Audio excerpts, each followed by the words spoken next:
ce webinaire intitulé Comment collaborer avec les municipalités. On va attendre une petite minute, le temps que les participants rentrent dans la salle.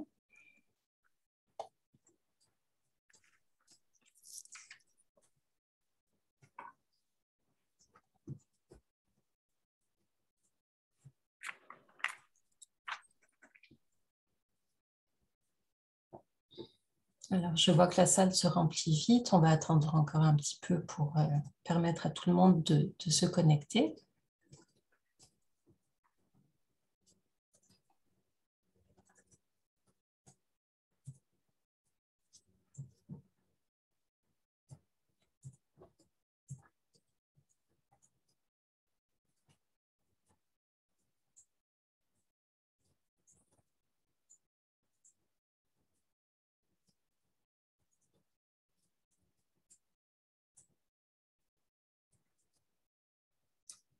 Donc, je précise pour les gens qui viennent tout juste de nous rejoindre, on attend une minute environ le temps que vous puissiez entrer dans la salle et ensuite on commencera officiellement le webinaire.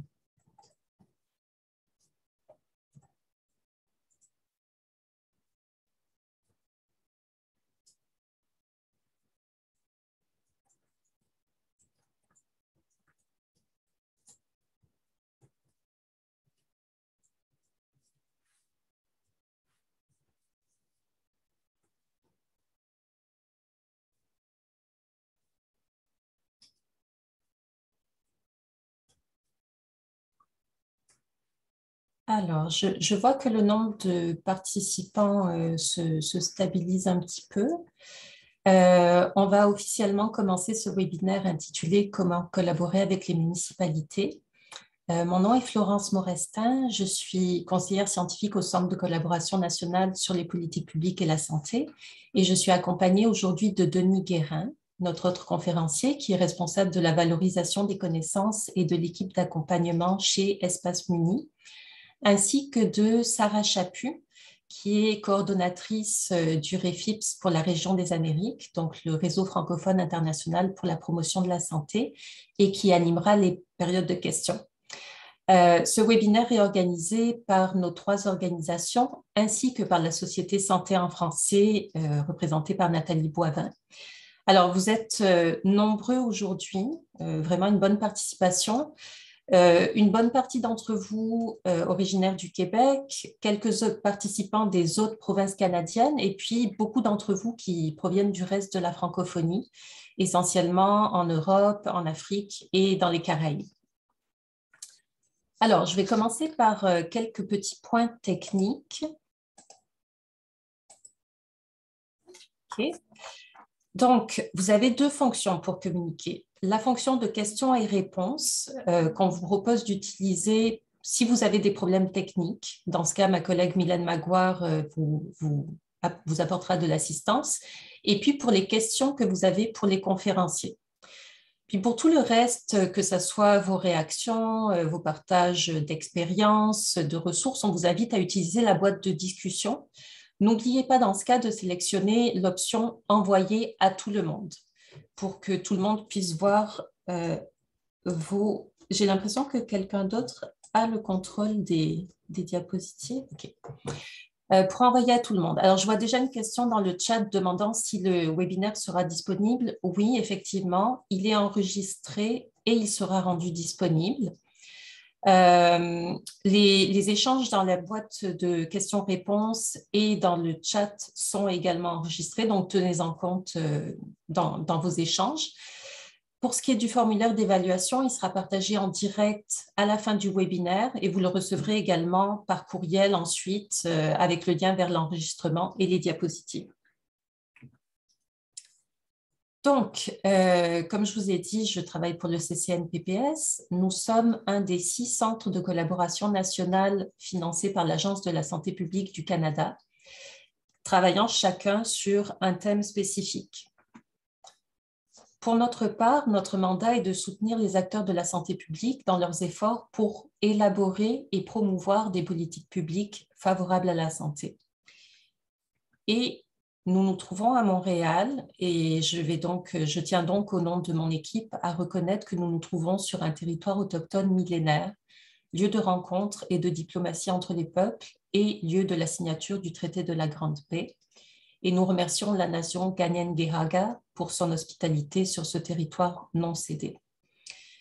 Pour la petite histoire, cet énoncé, c'est celui de la ville de Montréal que nous utilisons avec son autorisation. Et justement, comme vous le savez, notre sujet d'aujourd'hui, ce sont les collaborations avec les municipalités. Alors, vous voyez des images à l'écran qui vous évoquent très certainement des actions de santé publique. À juste titre, eh bien, les municipalités interviennent également sur tous ces sujets, soit parce qu'elles mettent en œuvre des interventions, soit parce qu'elles installent et entretiennent des infrastructures, dans certains cas parce qu'elles appliquent des sanctions. Donc, la collaboration avec le milieu municipal est très souvent souhaitable et même parfois indispensable.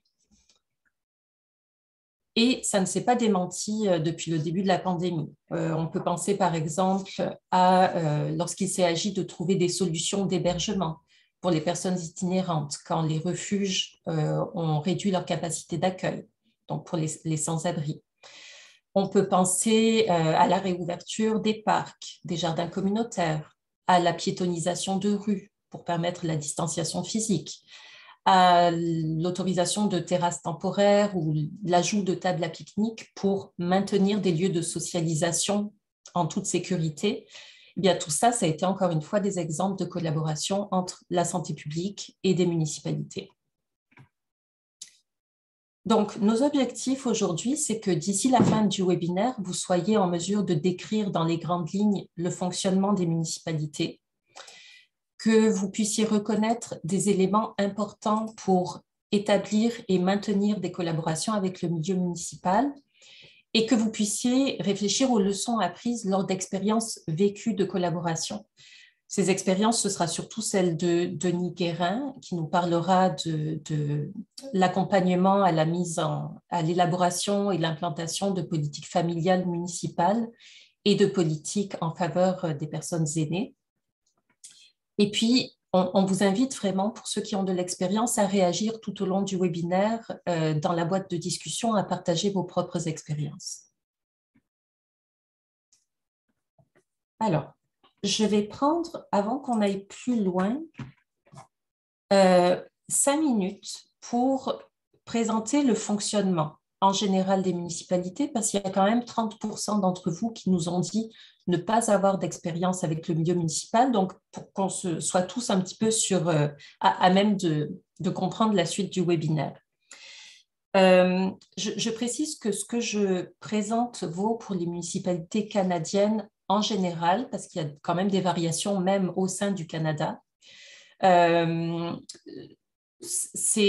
Ça reste applicable dans beaucoup de pays, mais on est bien conscient, Denis et moi, que notre expertise est essentiellement québécoise et canadienne. Donc, beaucoup de ce qu'on va présenter aujourd'hui peut être transférable à d'autres contextes, mais ce ne sera peut-être pas le cas de tout. Donc, on s'en excuse par avance pour les participants provenant un petit peu partout dans le monde. À ce sujet, d'ailleurs, s'il y a des termes qu'on utilise pour lesquels on n'a pas pensé que c'est vraiment typiquement québécois ou canadien et qui vous sont inconnus, n'attendez pas, posez une question dans la boîte de questions et réponses, puis on essaiera de vous éclairer au plus vite pour que vous puissiez suivre le reste de la présentation. Donc, pour revenir à la présentation du secteur municipal, il faut savoir à qui on a affaire. Alors, on pense spontanément aux élus municipaux, les conseillers municipaux, maires, mairesses, parce qu'ils sont le visage public des municipalités. Ce sont ces personnes-là qu'on voit dans les médias, qu'on voit lors des élections, donc ce sont les plus identifiables. Mais il y a aussi toute la sphère administrative, donc les fonctionnaires municipaux qui travaillent dans différents services. Alors, des exemples de services municipaux qu'on trouve couramment, ça peut être le service de l'urbanisme, service des travaux publics, service du développement économique, des loisirs et de la culture, la police municipale, etc. D'une municipalité à l'autre, le nombre de services peut varier, ainsi que la façon dont les missions sont réparties entre ces services. Et puis, à la tête de l'administration municipale, on trouve une personne qui, au Québec, a le titre de directeur ou directrice générale, qui peut être connue dans d'autres provinces canadiennes comme un directeur municipal, un Chief Administrative Officer, un City Manager. Cette personne, c'est le plus haut fonctionnaire municipal et c'est lui ou elle qui supervise l'ensemble des services municipaux. Alors, comment se fait le partage du travail entre les élus et les fonctionnaires? Le conseil municipal choisit les orientations et les priorités. Et à ce titre, il confie des mandats aux fonctionnaires. Et puis, en fin de compte, c'est évidemment lui qui prend les décisions. De leur côté, les fonctionnaires développent les orientations choisies par le conseil municipal, lui font des recommandations. Ils ont également une force de proposition et d'initiative qui est non négligeable dans les municipalités canadiennes, donc une certaine influence. Pardon, je suis allée trop vite.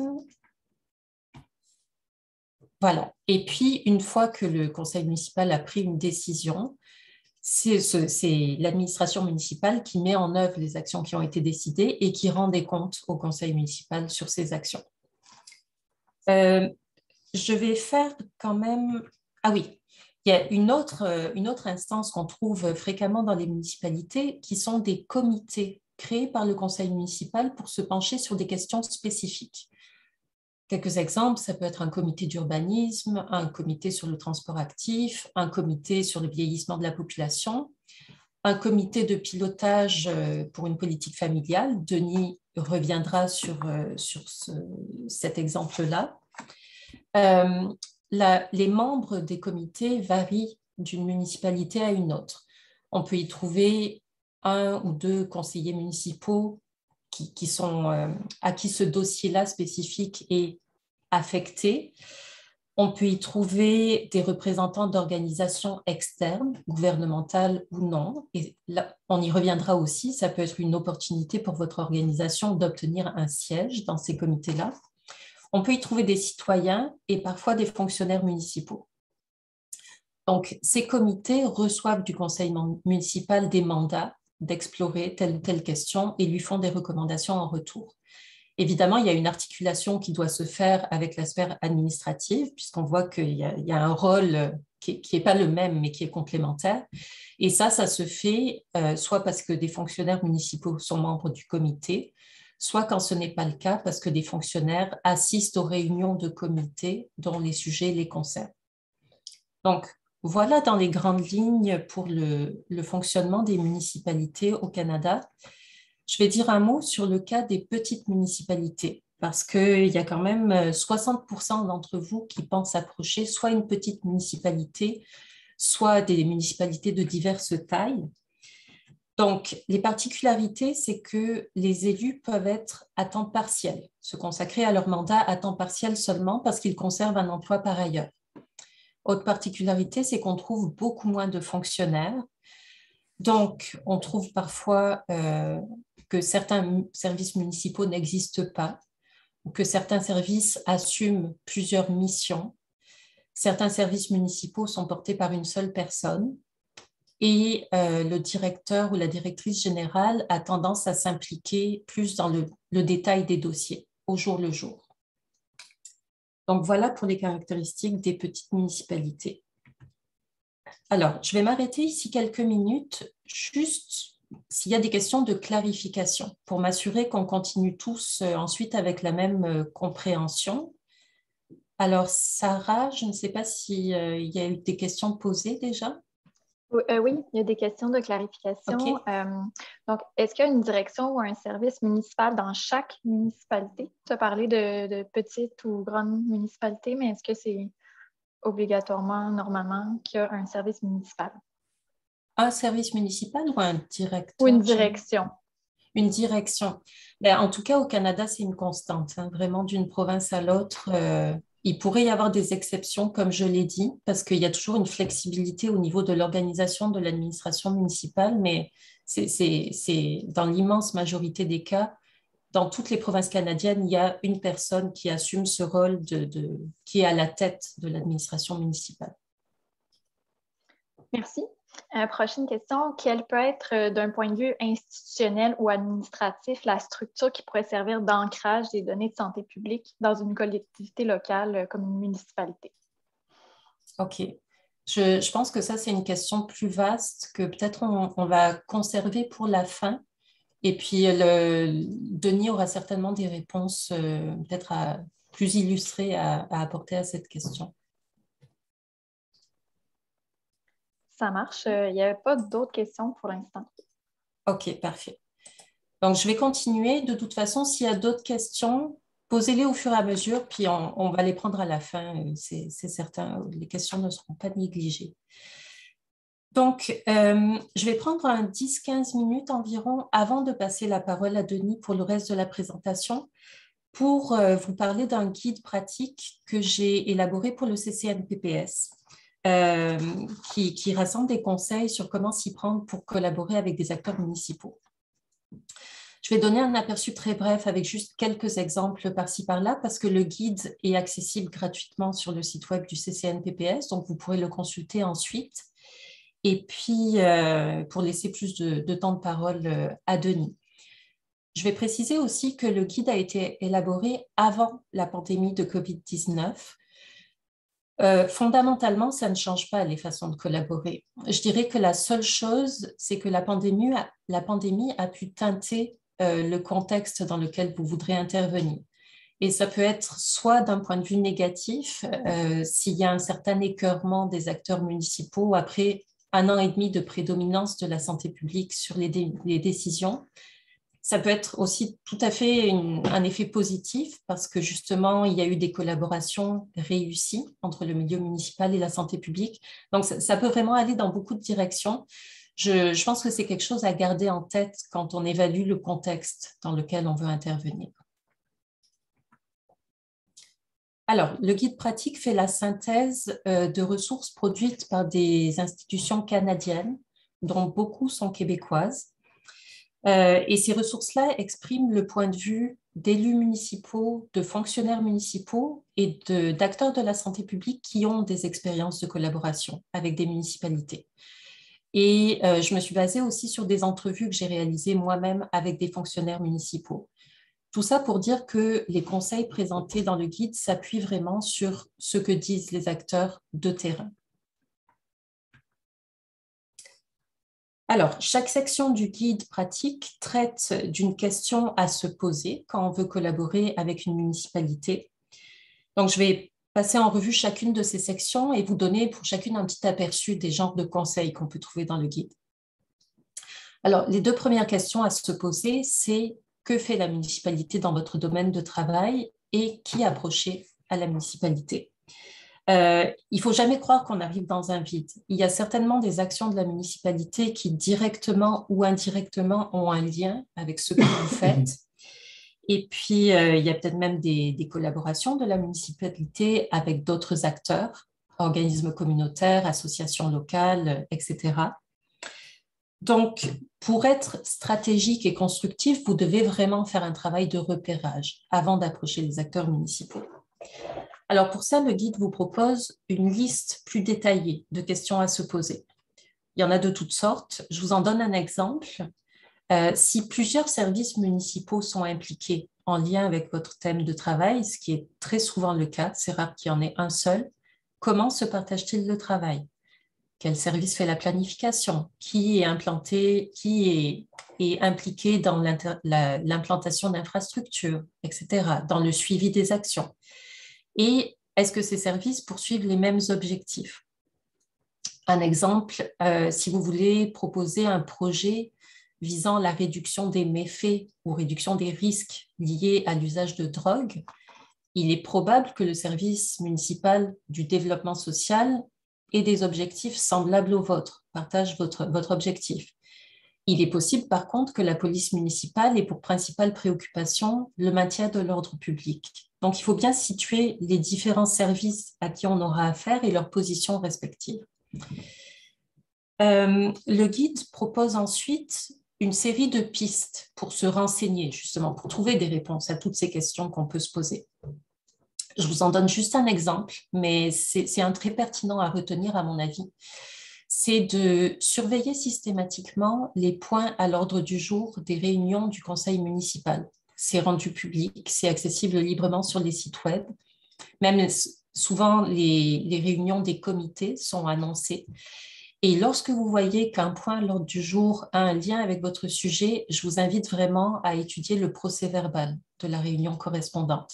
Alors, ça peut sembler rébarbatif dans la forme, mais c'est vraiment une mine d'or pour se tenir au courant des préoccupations actuelles de la municipalité, pour repérer les noms des élus, des fonctionnaires municipaux qui abordent votre sujet, pour repérer leur position.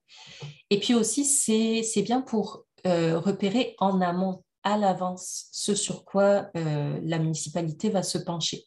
Parce que si on attend qu'il y ait une annonce du lancement d'un projet, c'est trop tard, le projet est déjà cadré. Même souvent, quand une municipalité lance une consultation publique, les grandes lignes du projet sont quand même tracées. Donc, l'idée, c'est de repérer et d'intervenir le plus à l'avance possible.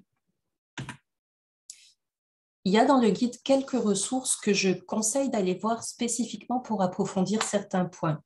Et une de ces ressources, c'est celle-ci qui a été produite à la Direction de santé publique de Niagara, en Ontario, qui propose une démarche vraiment toute simple, justement pour étudier les procès-verbaux, en faisant des copier-coller, puis avec différentes couleurs, en surlignant les noms des élus qui se prononcent, les éléments qui sont d'intérêt pour votre organisation et les références à des documents officiels de la municipalité. Ça, ces références aux documents officiels, vous verrez tantôt que c'est très utile pour démontrer des liens entre ce que vous proposez et des positions officielles prises par la municipalité. Je reviens une minute sur la question qui approcher à la municipalité. Une sous-question, c'est qui approcher en premier? Parce que avec votre travail de repérage, il est très probable que vous trouviez que sur votre thème de travail sont concernés une conseillère municipale qui fait partie d'un comité et des fonctionnaires et des cadres de 3 services municipaux différents. Donc, qui approcher en premier? Qu'est-ce qui serait plus stratégique? Le guide pratique montre un petit peu les avantages et les inconvénients d'approcher des élus ou des fonctionnaires cadres ou des fonctionnaires professionnels. Je voulais signaler à ce sujet une excellente ressource produite par la démarche Prendre soin de notre monde, qui est un partenariat au Québec entre tous les acteurs majeurs, à la fois dans la sphère municipale et dans la sphère de la santé publique. Ils avaient produit des vidéos qui étaient de courts témoignages d'élus municipaux et de fonctionnaires, puis ça aidait très bien à comprendre les relations entre les deux sphères. Alors, ces vidéos ont été retirées pour le moment, on me dit qu'elles sont en révision. Il y a quand même d'autres vidéos, des entrevues avec des acteurs municipaux sur ce site-là. Je trouve que ça vaut vraiment la peine de les consulter parce que ça permet de mettre un visage humain sur ces acteurs-là. Et quand on ne connaît pas du tout le milieu, ça peut nous permettre peut-être d'être moins intimidés et d'oser approcher plus facilement. Puis il y a aussi dans le blog qui est présenté sur ce site-là très régulièrement des initiatives concrètes municipales en faveur de la santé qui sont présentées et qui peuvent être des sources d'inspiration. Donc, une bonne source à consulter. Je retourne vers les organisations de santé publique avec les 2 sections suivantes du guide. Il s'agit de faire le point un peu sur quels sont déjà les contacts existants entre notre organisation et la municipalité, à la fois pour apprendre de l'expérience de nos collègues et surtout pour nous coordonner, ce qui fait souvent défaut et ce qui pose problème parce que tout le monde voit l'opportunité de collaborer avec les municipalités et elles se retrouvent sursollicitées. Et je dirais même que dans le pire des cas, 2 messages de santé publique sur un thème différent pourraient apparaître contradictoires s'ils n'ont pas été coordonnés aux yeux de vos interlocuteurs municipaux. Donc vraiment important, cette coordination à l'interne. Et puis le guide vous rappelle aussi les situations dans lesquelles, bon, il est souvent admis qu'il y ait des contacts informels de professionnels d'une organisation à professionnels d'une autre organisation, mais il y a plusieurs raisons ou situations dans lesquelles il est pertinent d'impliquer votre hiérarchie ou celle à la municipalité. Donc, le guide fait le tour de ces situations.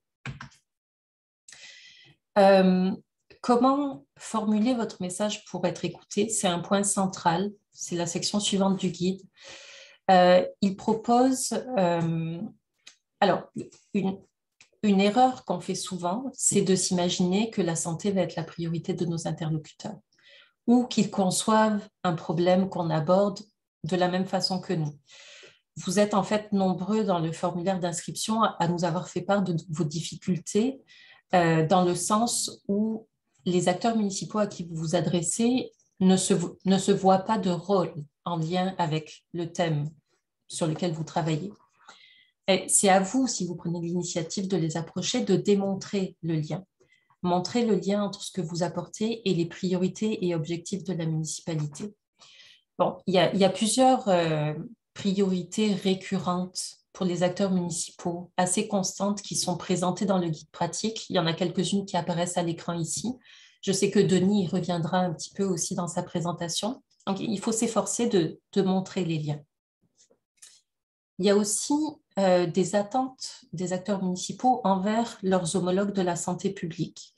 Le guide recense ces attentes qui étaient exprimées avant la pandémie. Donc, encore une fois, il est possible qu'il y ait eu un petit peu d'évolution, mais probablement pas sur tout. Une de ces attentes, c'est que les organisations de santé publique sont reconnues pour avoir une connaissance très fine des réalités du terrain, parce qu'elles recueillent des données socio-sanitaires, parce que leurs intervenants de première ligne connaissent très bien les populations qu'ils desservent. Et ça, si vous approchez le milieu municipal en proposant de partager vos connaissances à ce sujet, ça peut vous ouvrir des portes. Il y a aussi des types d'informations qui sont particulièrement valorisées par les acteurs municipaux. Un exemple, c'est de montrer que l'intervention que vous proposez a déjà été implantée dans des municipalités comparables, de même taille, de même contexte. Et à ce titre, une plainte, c'est souvent que les interventions les mieux documentées sont celles qui sont implantées dans les grandes villes. D'où l'utilité de ce guide qui recense des initiatives favorables à la santé qui ont été entreprises dans des municipalités rurales en Ontario. Donc, si vous vous adressez à des municipalités rurales, vous pourriez y trouver des exemples pertinents.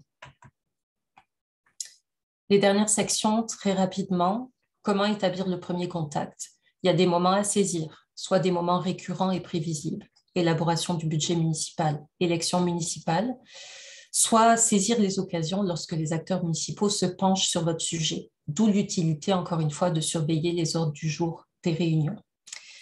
Les façons concrètes sont vraiment très simples. Il y en a plusieurs dans le guide, mais le plus simple, ça reste le courriel ou le téléphone. Ce sont des acteurs accessibles.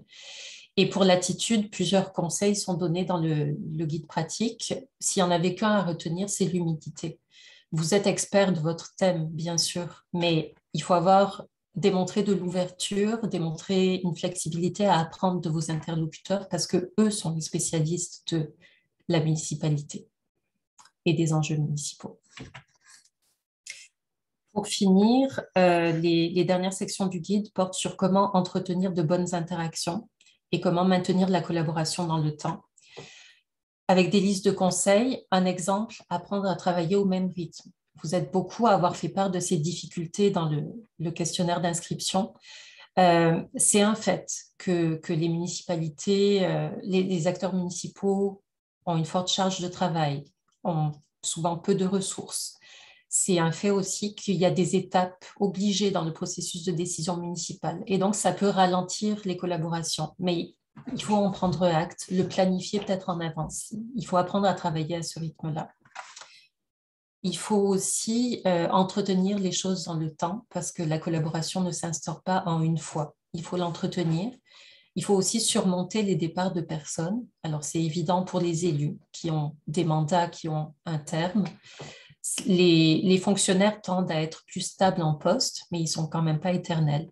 D'où plusieurs conseils, dont celui d'officialiser la collaboration, par exemple en demandant un siège pour votre organisation dans un comité du conseil municipal. Puis à plusieurs reprises, le guide pratique se penche sur le cas où on veut approcher non pas une, mais plusieurs municipalités simultanément. Quelles sont les pistes qu'on peut suivre? Quels sont les canaux possibles pour communiquer? Donc voilà un aperçu très bref. Avant de passer la parole à Denis, je vais prendre le pouls un peu de où vous en êtes avec un petit sondage. vous demander de choisir une seule question. Alors là, ils ont disparu. Voilà. Qu'est-ce que vous trouvez le plus difficile à accomplir? Il y a peut-être plusieurs aspects, mais l'enjeu qui soulève le plus de difficultés pour vous. Est-ce que c'est vous renseigner sur ce que fait la municipalité, savoir qui approcher, la coordination au sein de votre organisation, identifier qui de votre organisation devrait être impliqué, formuler votre message, établir le premier contact, entretenir de bonnes interactions, maintenir la collaboration dans le temps ou comment faire quand on veut approcher plusieurs municipalités à la fois. Donc, j'attends un petit peu. Ma collègue Mylène affichera les réponses quand vous aurez été une bonne partie à voter pour ce sondage.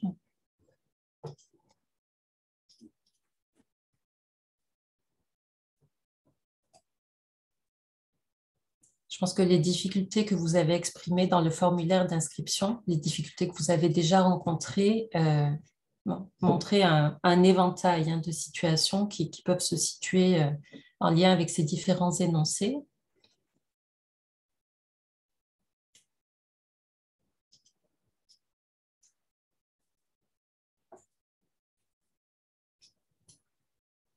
Alors, Mylène, est-ce qu'il y a encore des réponses qui rentrent? OK.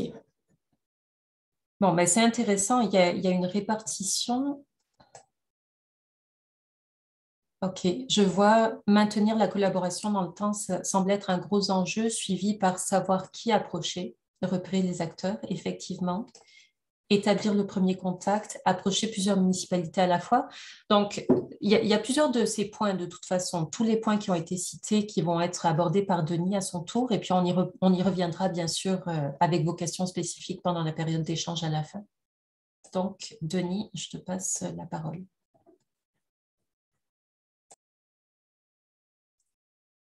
Alors, je suis supposé prendre le contrôle de la présentation. Alors, ça me fait plaisir d'être avec vous. Comme Florence le disait, j'ai été pas étonné tant que ça de voir tout l'intérêt que manifeste le réseau de la santé de collaborer avec les municipalités. Je pense que ça se traduit dans le milieu, on le sent dans le milieu. Ce que je veux vous dire, c'est que sachez que l'intérêt est la même chose de l'autre côté. Il y a un intérêt. C'est juste de trouver des points, un langage commun. Vous l'avez mentionné dans vos commentaires, là, que des fois, on a l'impression qu'on ne parle pas le même langage, mais vous allez voir que oui, vous parlez parfois le même langage sans même le savoir. Donc, je me présente, Denis Guérin, je travaille pour un organisme qui s'appelle Espace Muni. Ça fait 17 ans que je travaille avec les municipalités. C'est vraiment très humblement que je fais la présentation d'aujourd'hui. Pas plus tard que lundi passé, on avait un petit exercice à l'interne chez nous. On invitait 2 élus et j'en ai encore appris. C'était vraiment très instructif lundi. Je me suis dit, il faut que je mette ça dans la présentation. Je n'ai pas le choix. Donc, il y a peut-être des petites choses là, qui se sont ajoutées depuis lundi, depuis cette présentation-là. Donc, voilà. Donc, c'est avec beaucoup d'humilité que je suis avec vous aujourd'hui. Oups. Là, je n'ai pas le contrôle. Attendez, là. Je vais essayer de voir si... OK, oui. Donc, je vais prendre quelques instants pour vous présenter l'organisation pour laquelle je travaille. Donc, Espace Muni, c'est assez récent, là. Avant, c'est le résultat, dans le fond, de 2 organisations qui s'appellent RQVVS, donc Réseau québécois Villes et Villages en santé. On a fusionné Carrefour Action municipale et famille, le nom pour lequel on s'appelait comme ça avant, là, avant de à peine 1 an et demi, on s'appelait le Carrefour Action municipale et famille. Et de cette fusion-là est né Espace Muni. Ça nous a amené à réfléchir toute notre mission, à revoir notre mission. En gros, on se veut la référence des villes à l'échelle humaine. Donc, on a quand même des membres, 403 municipalités et MRC qui sont membres chez nous. On est une organisation qui se veut en phase avec les besoins évolutifs des citoyens, transformation du rôle municipal et également, on a développé une expertise. Au fil, ça fait 30 ans qu'on existe. On a développé une expertise d'accompagnement des milieux. Donc, on a une équipe d'accompagnement composée d'à peu près une vingtaine de personnes qui sont réparties à travers le Québec. Ceux d'entre vous qui ont déjà été impliqués dans une démarche soit PFM ou MADA connaissent ces intervenants-là. Donc, il y en a une vingtaine.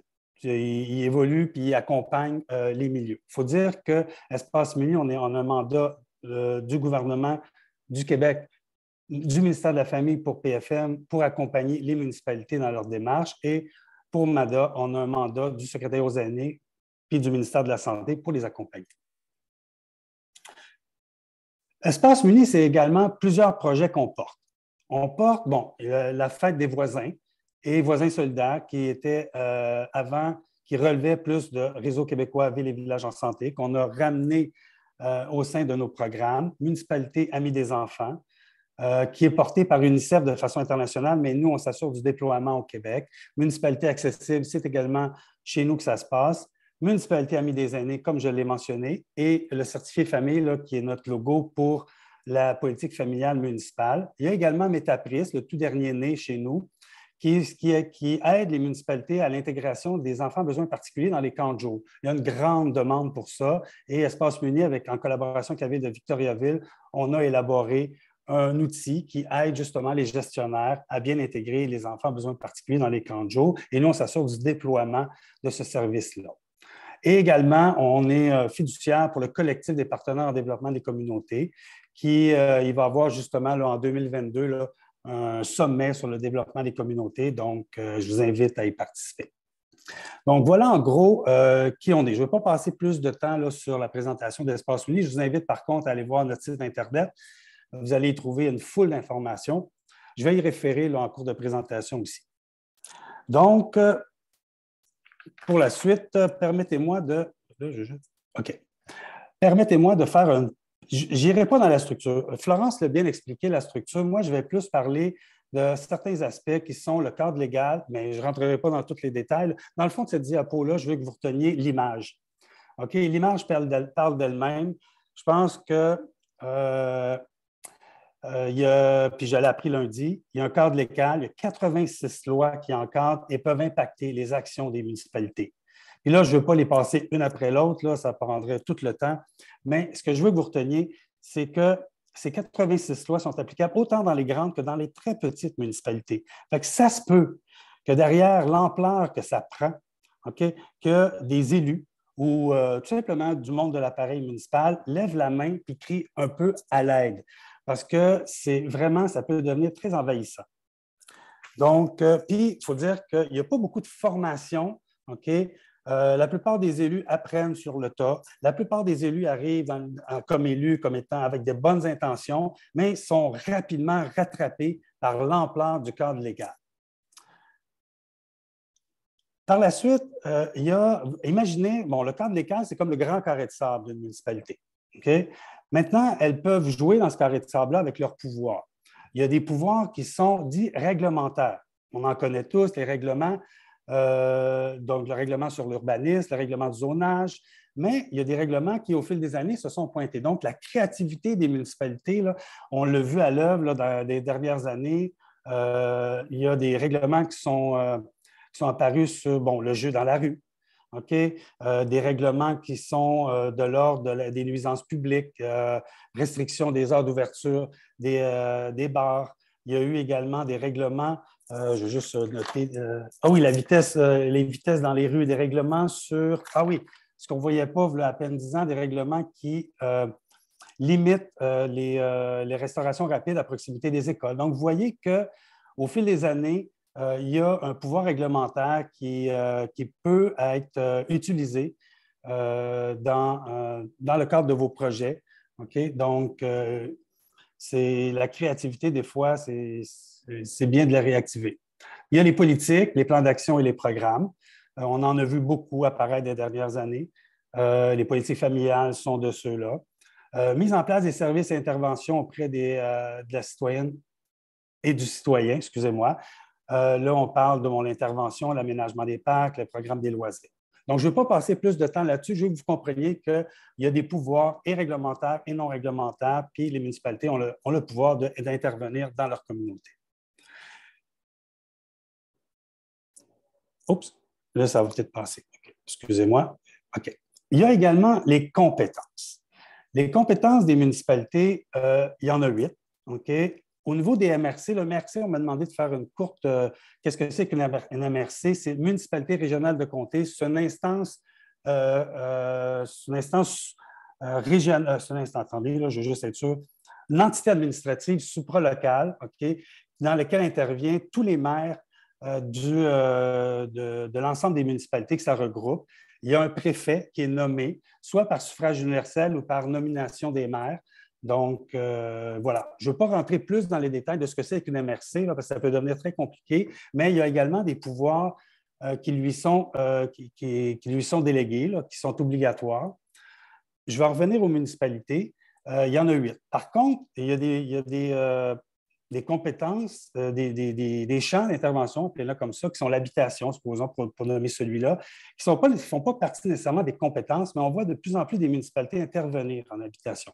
Donc, ce n'est pas si limitatif qu'on peut le penser. Puis dans vos commentaires, ce qu'on voyait beaucoup, c'est que souvent, les élus, puis c'est facile pour un élu qui est débordé par l'ensemble des lois de se dire, de se réfugier derrière les champs de compétences, de dire, ah, ce n'est pas dans nos champs de compétences la santé, OK? Puis le but dans ça, c'est de les comprendre un peu, OK? Souvent, les municipalités, depuis les dernières années, se sont vues octroyer des responsabilités dans le cadre en intervention sociale, OK? Puis, leur articulation budgétaire, OK, qui sont principalement orientées sur la taxation, ne leur permettait pas nécessairement, donc il n'y avait pas d'argent qui arrivait avec ces nouvelles responsabilités-là. Fait que c'est facile, ou il faut les comprendre, dire, OK, la santé, ce n'est pas dans notre cours, donc on ne s'en occupe pas. Mais ce n'est pas si vrai que ça. Ça ne veut pas dire qu'ils sont insensibles, OK, à la santé, c'est juste de savoir comment les approcher.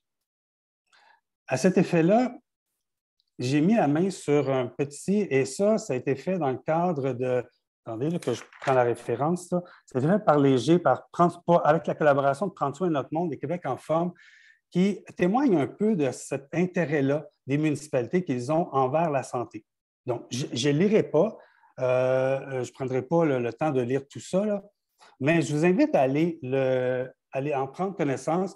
Puis, ça va vous démontrer qu'il y a un intérêt partagé de la part des municipalités de rentrer en contact avec le réseau de la santé, d'établir un niveau de collaboration avec vous.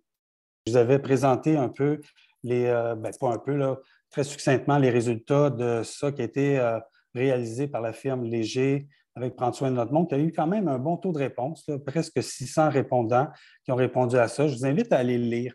C'est quand même assez intéressant là, de voir qu'il y a un intérêt partagé, comme je l'ai mentionné là, d'entrée de jeu à la présentation.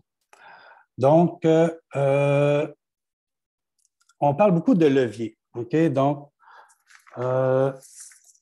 oui, il y a un cadre réglementaire. OK? Oui, il y a des lois. Il y a également des compétences. Mais au fil des années, on a vu justement plusieurs actions voir le jour qui sont en lien avec les saines habitudes de vie. Donc, autant au niveau de l'activité physique, au niveau de l'alimentation. J'ai recensé quelques exemples ici qui viennent soit d'exemples que j'ai perçus dans le milieu ou tout simplement sur notre site. Vous pouvez aller voir sur notre site Internet, là, Espace Muni, on a également une section là, qui témoigne de ces exemples-là. Donc, organiser des activités sportives, installer des modules d'entraînement dans les parcs pour les aînés, aménager des jardins communautaires, protéger des milieux naturels, créer des espaces verts. C'est toutes des actions qui sont en lien. Là, je ne veux pas les lire au complet, là, je vois le temps filer. C'est toutes des actions qui sont en lien avec les compétences. Il s'agit juste de bien les relier. Maintenant, pour la suite, vous avez été plusieurs à dire qu'il n'existe pas on ne se comprend pas dans le langage. Si on se met dans la tête d'un élu, okay, et loin de moi la prétention, je n'ai jamais été élu, là, loin de moi la prétention d'être dans la tête d'un élu, mais il y a une chose est certaine, par contre, que je suis certain, c'est vraiment l'élu ne se tournera pas vers ses lois et tout ça pour savoir comment agir. Il va regarder dans son milieu, il va regarder les enjeux qu'il a dans son milieu. Et là, on a fait une liste de ce qu'on pourrait... c'est pas... Ça ne se veut pas une liste exhaustive, loin de là, OK? Mais je suis certain que parmi cette liste-là, vous allez retrouver okay, un certain langage avec le monde municipal, okay, donc l'accessibilité au logement, à l'habitation, le vieillissement de la population, l'exode des familles et des aînés, le maintien des services de proximité, la mobilité. Ce sont tous des enjeux, okay, ce sont tous des enjeux qui peuvent être reliés à vos domaines, à vos dossiers et à vos domaines d'activité. Il y a aussi des enjeux qui sont beaucoup plus spécifiques. Okay? On n'a qu'à penser certaines municipalités. Je ne sais pas, il y a une municipalité en Montérégie, sa nappe phréatique s'est complètement desséchée. Il n'y a plus d'eau dans la municipalité. Laissez-moi vous dire que tout ça, ce n'est plus vrai maintenant. Okay? Maintenant, l'enjeu de la municipalité, c'est l'approvisionnement en eau potable. Donc, il y a toute une dynamique dans les enjeux qui peuvent jouer. Ça dépend de chacune des municipalités. Donc, quelles sont les priorités de la municipalité? Je viens d'en parler. Où se situent mes dossiers, donc vos dossiers et projets dans les priorités de la municipalité? Puis, qui dans la collectivité travaille également sur les mêmes enjeux que vous? OK? Donc, ça se peut qu'il y en a des collaborations que vous pouvez établir, pas seulement avec la municipalité, mais avec d'autres acteurs de la communauté, OK? Pour pouvoir travailler les enjeux sur lesquels vous travaillez. Les municipalités, on le dit, il y en a 1131 au Québec. Ils ont différents visages. Il y a 1131 visages différents. Donc, pour établir une bonne collaboration avec les municipalités, il faut quand même avoir une bonne compréhension et une connaissance de ce milieu-là. Florence vous expliquait tantôt la structure administrative. Oui, il y a des petites, des grandes, mais il y a aussi il y a des agglomérations, il y a des quartiers, il y a toute une vie. Donc, les municipalités, c'est un milieu vivant avec différentes structures. Il y a le cadre légal que je vous ai parlé tantôt. Donc, avoir une bonne connaissance de ce cadre-là, c'est un prérequis assez essentiel pour établir des bonnes collaborations, ne serait-ce que pour établir des liens. Il y a également le processus décisionnel et budgétaire. Sachez qu'au mois de novembre de chaque année, sauf en année électorale, il y a l'adoption du budget. Donc, sachez-le. Il y a également tous les rôles et les relations entre les élus et les fonctionnaires.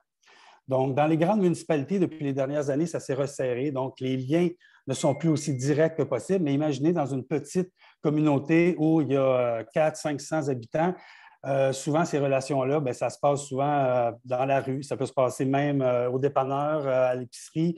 Donc, il y a toute une proximité dans les petits milieux qui fait un peu la dynamique d'un milieu municipal. Et il y a également le climat et le contexte politique. Vous devez avoir quand même une bonne connaissance de ça pour pouvoir travailler avec les municipalités. Sachez que le 7 novembre au Québec, là, je parle de ça au Québec, le 7 novembre prochainement, là, dans à peine un mois, là, il va y avoir les élections municipales et ça, bien, dans plusieurs municipalités, ça va rebrasser les cartes. Donc, ça ne veut pas dire que le lendemain, le 8 novembre, là, vous devez vous pointer à la porte de l'élu pour un peu présenter vos projets. Là. Sachez qu'il y a une appropriation de ces dossiers et tout ça. Donc, attendez un petit peu avant d'aller vers lui. Donc, laissez-lui le temps d'absorber un peu ce que veut dire son rôle. Maintenant, je vais parler de deux leviers, okay? Donc la politique familiale municipale et MADA, okay? Comme étant des leviers de développement et de collaboration. Là, on rentre un peu plus précis dans la présentation. Sachez qu'il y en a 900 municipalités MRC qui ont une politique familiale et ou qui sont reconnues MADA. Juste certains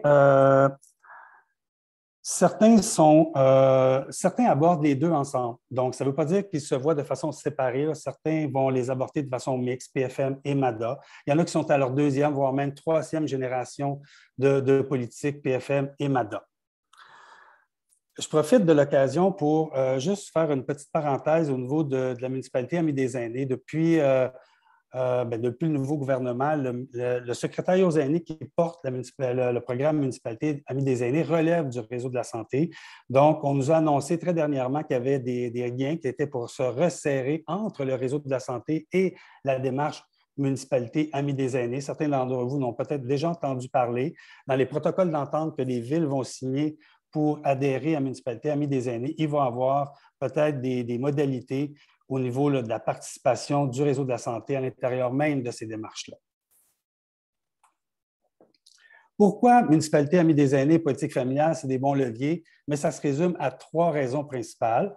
Donc, c'est des politiques transversales qui impliquent un grand nombre de services municipaux, autant le loisir, la culture, la vie communautaire, l'urbanisme, les services de police, d'incendie, travaux publics, communication. Il y a beaucoup d'acteurs municipaux qui sont interpellés. Donc, ça fait beaucoup de personnes que vous pouvez rejoindre si vous vous impliquez dans les démarches de politique familiale et de MADA. Ça aborde plusieurs enjeux sociaux, pauvreté, immigration, accessibilité universelle, SHV, saines habitudes de vie. C'est des processus concertés qui interpellent un grand nombre d'acteurs de la communauté. On va le voir tantôt de façon un petit peu plus détaillée. Ce sont des leviers qui favorisent la mise en œuvre d'actions concrètes pour améliorer la qualité de vie des populations visées. Donc, pour ce dernier point, on a passé un petit sondage il y a à peine 2 ans, en 2018, ça fait quand même 3 ans, pour savoir si autant la PFM que MADA, c'était de leviers d'action. Puis, on s'est aperçu, autant pour le milieu urbain, semi-urbain que rural, que oui, c'était des leviers qui favorisaient l'action très concrète dans leur milieu. Souvent, on a tendance à dire, puis on était vraiment agréablement surpris au sein de notre organisation de voir ces résultats-là, parce que des fois, on pense que la politique familiale s'est tablettée. Non, il y a des petits milieux, c'est leur seule politique familiale, c'est leur seule politique. Donc, ou MADA, ou PFM-MADA. Donc, ils raccrochent beaucoup d'actions dans ces démarches-là. Je sais qu'il y a quelqu'un qui essaie de me rejoindre sur mon cellulaire avec, peut-être que c'est Florence, là, mais... Donc, MADA, là, je présente MADA, qui est certains d'entre vous, si vous avez travaillé avec les municipalités puis vous avez abordé la démarche MADA, vous avez certainement vu cette marguerite-là. Cette marguerite-là, bien, c'est...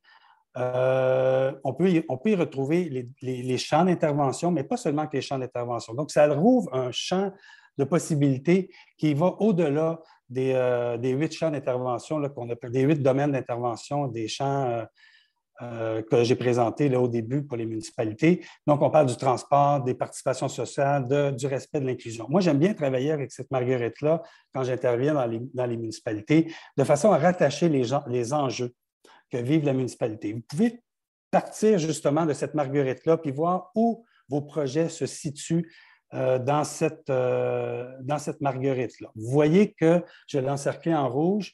Il y a une marguerite qui touche la santé et les services sociaux, donc le soutien communautaire, les saines habitudes de vie, proches aidants, soutien à domicile.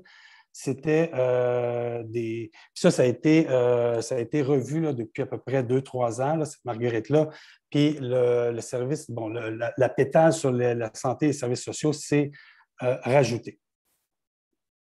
Donc, ce que je veux que vous compreniez de cette marguerite-là, c'est que et MADA et PFM, bien, il y a plusieurs possibilités d'intervenir.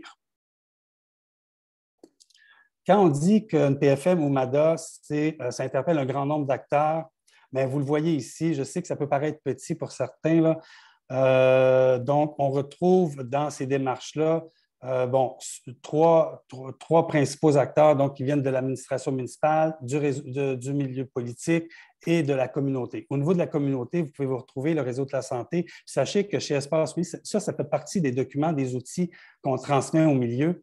Donc, le réseau de la santé, vous êtes présent. Donc, on vous donne une place lorsqu'on intervient dès le début, lorsque la formation d'un comité, on dit au milieu, c'est important qu'il y ait quelqu'un du réseau de la santé qui soit présent dans la démarche. À quoi ressemble un comité de pilotage, autant d'une démarche PFM que d'une démarche MADA?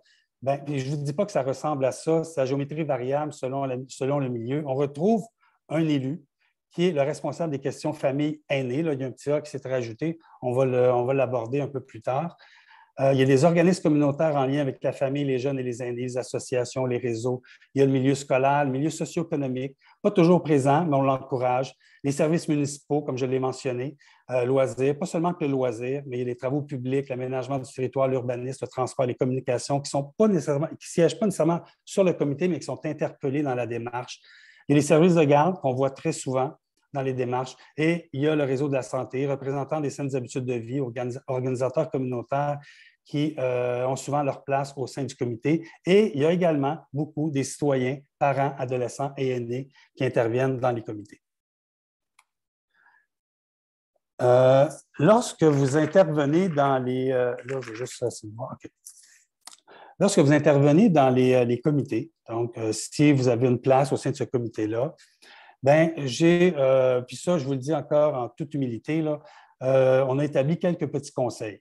Donc, la première, c'est démontrer de l'intérêt, soyez attentifs au sujet abordé, mais surtout, le principal conseil, c'est plus dans la deuxième partie de la phrase, c'est de devenir des passerelles vers d'autres équipes de la santé publique. Donc, votre rôle peut-être de porter certains projets, mais peut-être dans les comités, vous allez peut-être voir apparaître différents enjeux puis qui sont portés par d'autres collègues chez vous. Donc, ayez le réflexe d'être des passerelles vers ces collègues-là de façon à intervenir dans la municipalité. Clarifiez et faites valoir votre rôle ainsi que la plus-value de votre contribution au sein du comité. Donc, vous êtes porteur d'une expertise, d'une connaissance du milieu, vous avez accès à de l'information privilégiée. Donc, faites-le. Moi, j'ai déjà vu dans des comités, des organisateurs communautaires, tout simplement camper leur rôle, présenter leur rôle de façon très complémentaire au rôle des autres. Donc, ça, c'est un beau conseil. Cherchez à inspirer plutôt qu'à convaincre. Donc, amenez des exemples concrets. Établissez une relation de confiance, ça, c'est certain. Donc, sans confiance, c'est difficile d'établir une bonne collaboration. Puis, votre chapeau de la santé, c'est un avantage. Toutefois, les acteurs municipaux ont peut-être des réticences envers votre présence au sein du comité. Ça, on l'a vu. C'est vraiment pas un secret de polichinelle. Souvent, soit l'élu ou bien les répondants administratifs des démarches qui sont impliqués dans les politiques familiales vont voir l'acteur du réseau de la santé comme étant quelqu'un qui vient chercher à un peu présenter des projets, puis tout simplement, c'est ça, présenter des projets. Donc, puis aussi, ayez un petit regard sur vos expériences passées et actuelles. C'est-tu un boulet pour vous ou c'est un tremplin? Misez sur la stabilité, évitez le plus possible les changements de représentants au sein du comité. En cas de changement, avisez la municipalité, assurez-vous qu'il y a un relais au sein de votre organisation. Puis, Florence le mentionnait tantôt, respectez le rythme d'une démarche du comité et du milieu. Pour ce qui est du responsable des questions familiales, il y a un rôle au sein du comité, mais là, je ne l'aborderai pas nécessairement. Je vais plus vous parler des 4 points qui suivent.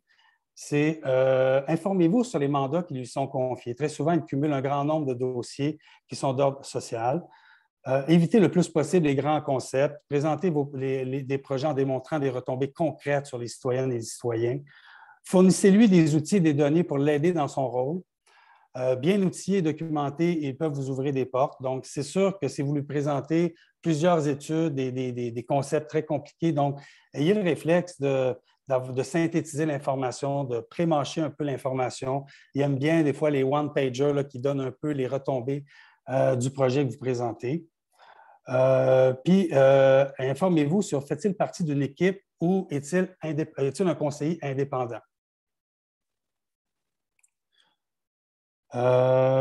Ici, je vous ai mis 2 références. Donc, adapter, parce que vous avez été plusieurs à mentionner que des fois, comment adapter le message à l'élu, comment adapter le message au langage municipal. Je vous ai donné 2 références. Il y a le site Pour Rallier, qui est une référence intéressante pour adapter son message. Puis également une étude qui a été réalisée par Léger, encore une fois, sur des personas. Donc, on présente 4 personas qui sont l'engagé proactif, le volontaire. Puis, si vous allez voir dans ce document-là, vous allez voir différentes approches en fonction de chacun des personas. Puis, ça a été travaillé en fonction des saines habitudes de vie.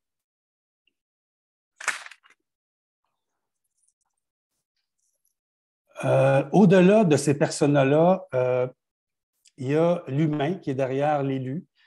Donc, souvent, moi, j'ai vu dans certaines municipalités des élus qui, dans leur vie personnelle, avaient des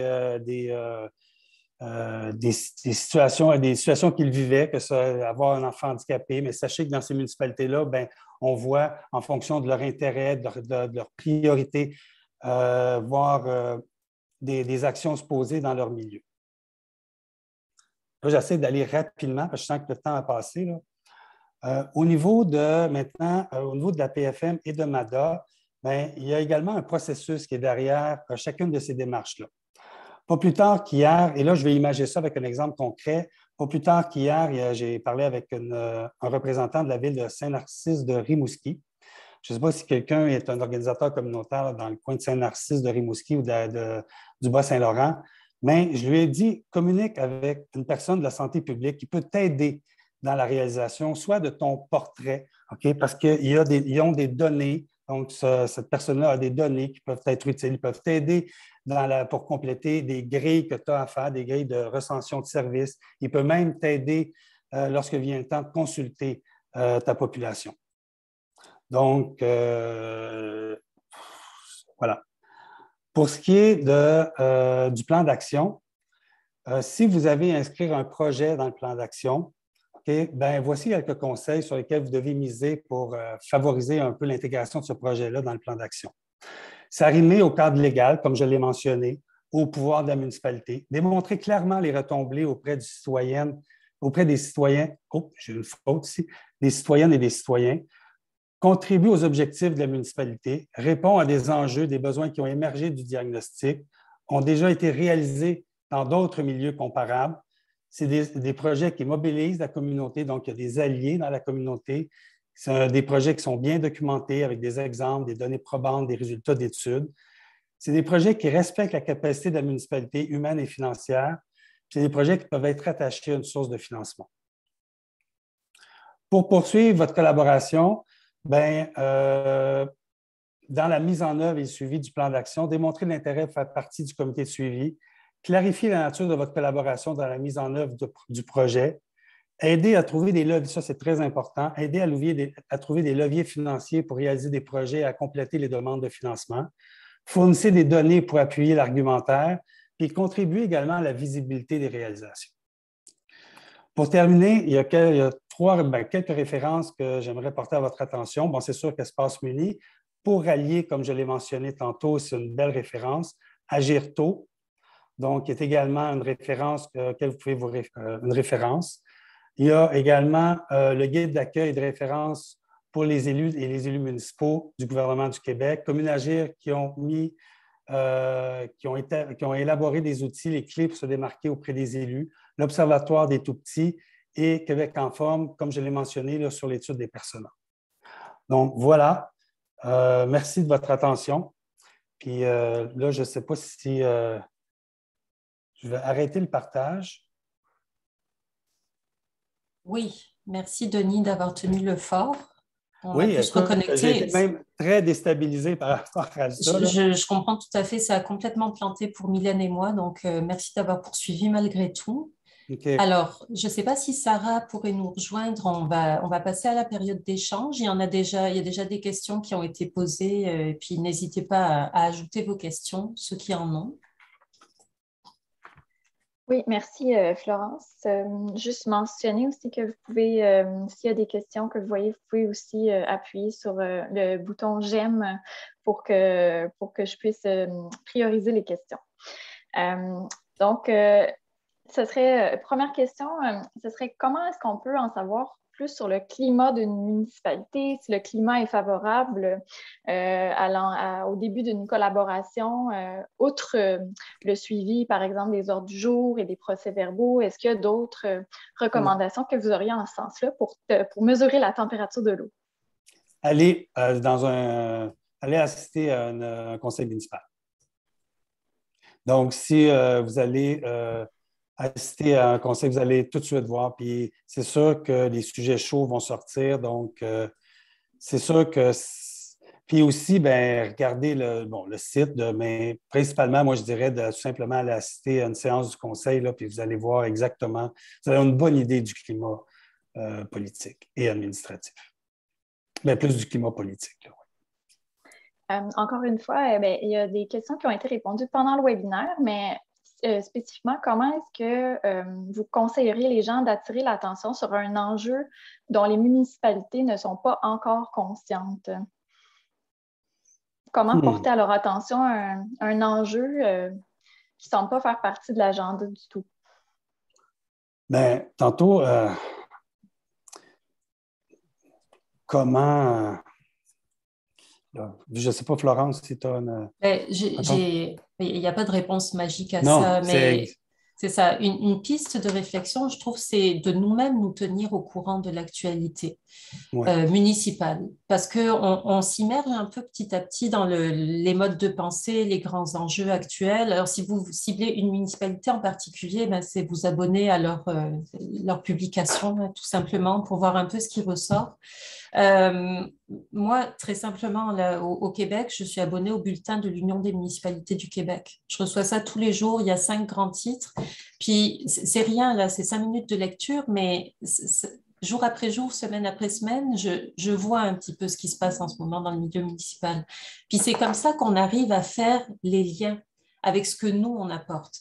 Je vais vous donner un exemple, puis c'était la responsable des politiques de l'UMQ ou de la Fédération des municipalités du Québec qui mentionnait ça.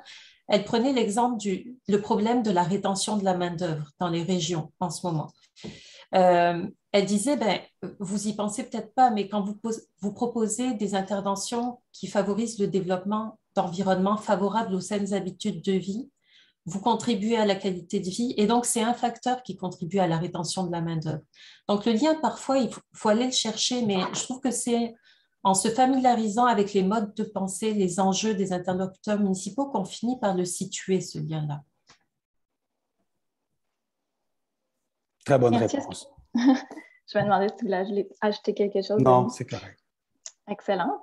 Si on revient à la question qui avait été posée un peu plus tôt, quel peut être du point de vue institutionnel ou administratif, bien sûr, ça peut varier selon le contexte, mais quelle pourrait être la structure qui pourrait servir d'ancrage des données de santé publique au niveau d'une municipalité? Les ancrages de données, je ne comprends pas la question, excusez-moi. Là, j'ai lu la question telle quelle, mais peut-être que si, M. Jean Bosco, si vous voulez préciser la question, repréciser la question, ça nous aiderait à pouvoir y répondre. Il y avait plusieurs commentaires, questions en lien avec les responsabilités en santé des municipalités, parce que je pense qu'il y avait peut-être une distinction à faire entre santé, le réseau de soins de santé et santé publique. Il semblait y avoir peut-être une confusion à cet effet-là. Une confusion dans... En fait, en lien avec les compétences en santé des municipalités, du moins au Québec, c'est au niveau provincial, la compétence en santé, mais considérant que la santé publique, disons que c'est un peu partout, c'est bien en dehors du système de soins. C'est peut-être juste de revenir là-dessus.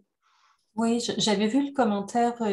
La façon dont je le comprenais, c'est que oui, au Québec, le réseau de la santé, ça inclut la santé publique. La santé publique, c'est une des composantes. Quand on dit réseau de la santé, ça inclut la santé publique, puis tout ce qui concerne les soins. Oui, c'est ça. Il y avait quelqu'un qui avait en fait un commentaire intéressant sur le sujet là, pour peut-être amener le fait que la santé, justement, c'est plus large.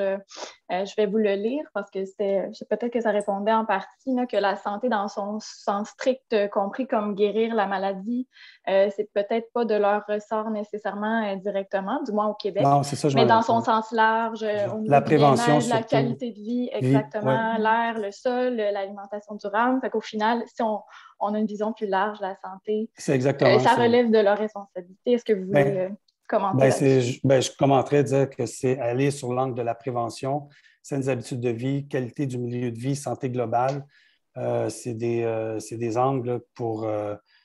mais sur le point de la santé comme telle, de façon très curative, là, la santé, là, c'est sûr que ça ne rentre pas dans les champs de compétences des municipalités. Mais l'aborder sous l'angle de la prévention, là, c'est certain qu'il va y avoir des liens à faire, des arrimages à faire. Oui, j'avais déjà entendu le commentaire que parfois l'utilisation du mot santé est problématique parce que c'est assimilé aux soins parfois. Et donc parfois c'est une meilleure approche effectivement d'utiliser des termes comme qualité de vie, environnement favorable. Oui. Merci. Il y avait une question un petit peu plus tôt d'une personne qui demandait où est-ce qu'on peut trouver normalement, du moins au Québec ou au Canada, les organigrammes des municipalités. Comment on fait pour savoir qui est placé où? Comme le disait Florence, chaque municipalité est libre d'articuler sa structure administrative comme elle le veut, là. C'est sûr qu'il y a obligation d'avoir un directeur général, tout ça, mais je pense que c'est sur le site Internet de la municipalité que vous allez être le mieux informé sur cet aspect-là. Parce que c'est sûr, il y a, le ministère des Affaires municipales aussi, là, que vous pouvez référer, mais je pense que la meilleure référence, c'est d'aller directement sur le site de la municipalité. Oui, et puis pour compléter ce que disait Denis, la limite à ça, c'est que souvent, si on veut chercher le nom d'une personne, ça va peut-être s'arrêter, dans les pires des cas, au directeur général. Dans les meilleurs des cas, les noms des directeurs, directrices des différents services municipaux. Mais dans mes entrevues avec les fonctionnaires municipaux, j'avais posé la question. Mais concrètement, comment on va identifier les personnes quand il n'y a pas un répertoire complet qui est affiché? Puis la réponse unanime, c'était que demander à la personne dont le nom est affiché. Ça peut être les directeurs de service, ça peut être même des élus, le conseiller municipal, un conseiller municipal, parce qu'il ne faut pas oublier que les acteurs municipaux sont des acteurs de proximité. Ils ont l'habitude d'être approchés par des citoyens pour toutes sortes de demandes, par d'autres organisations. Donc, il ne faut vraiment pas être timide. Tous les fonctionnaires municipaux à qui j'avais posé la question disaient, prenez la première porte d'entrée qui se présente, Oui. puis demandez à cette personne de vous rediriger. Effectivement. Merci. On nous demande aussi, est-ce qu'il y a des moyens, plateformes, événements au congrès où les données de recherche peuvent être présentées à l'ensemble des municipalités, à votre connaissance? Oui, c'est sûr que nous, on a le colloque annuel chez Espace Muni, là, sur lequel on donne des tribunes justement à ces recherches-là, c'est certain. Il y a, je pense que l'UMQ également fait un colloque. L'AQLM a des colloques. Donc, je pense qu'il y a différentes plateformes, différents moments ou événements qui peuvent être utilisés justement pour présenter ça. Tout à fait. Puis, il y a les équivalents de l'Union des municipalités du Québec dans toutes les autres provinces canadiennes aussi. Puis, ils ont tous un colloque annuel. Merci. Je pense que ça fait pas mal le tour, honnêtement, des questions. Le reste, c'est beaucoup des commentaires. On nous demande aussi s'il y avait un intérêt pour les personas que vous avez présentés, Denis, pour avoir le lien. Donc, peut-être qu'on pourrait ajouter ce lien vers les personas à l'envoi qui va suivre le webinaire avec l'enregistrement et le PowerPoint. Oui, donc, il reste, tout à fait. On est dans la dernière minute, donc j'inviterai Florence à conclure. Je vais conclure. Idéalement, j'aurais eu les diapos. Si tu peux repartager ton écran, Denis. Je vois que Mylène l'a fait, donc c'est parfait. C'est ça, juste récapituler, moi j'avais mes pages de ressources, il y a celles que j'ai mentionnées, donc vous aurez les liens dans les diapos, puis il y a 2 webinaires qui avaient été offerts au printemps par le REFIPS et la Société Santé en français sur l'approche santé dans toutes les politiques. Aujourd'hui, on a parlé spécifiquement des municipalités, un niveau auquel cette approche peut être mobilisée, mais ça pourrait être intéressant pour plusieurs d'entre vous aujourd'hui d'aller voir ces webinaires qui parlent de l'approche plus en général. Ma collègue Mylène va poster le lien vers le formulaire d'évaluation dans la boîte de discussion. Donc, on vous invite à suivre ce lien pour aller remplir le formulaire en direct et puis on vous le renverra par courriel. Donc voilà, je vais remercier tous les participants. Vous avez été nombreux. Merci beaucoup à Denis pour ta présentation et pour avoir pris le relais dans des circonstances pas faciles. Merci Sarah pour l'animation et puis Nathalie Boivin, Ibtissam Naïdil et Mylène Magloire qui ont toutes et tous contribué à l'organisation de ce webinaire.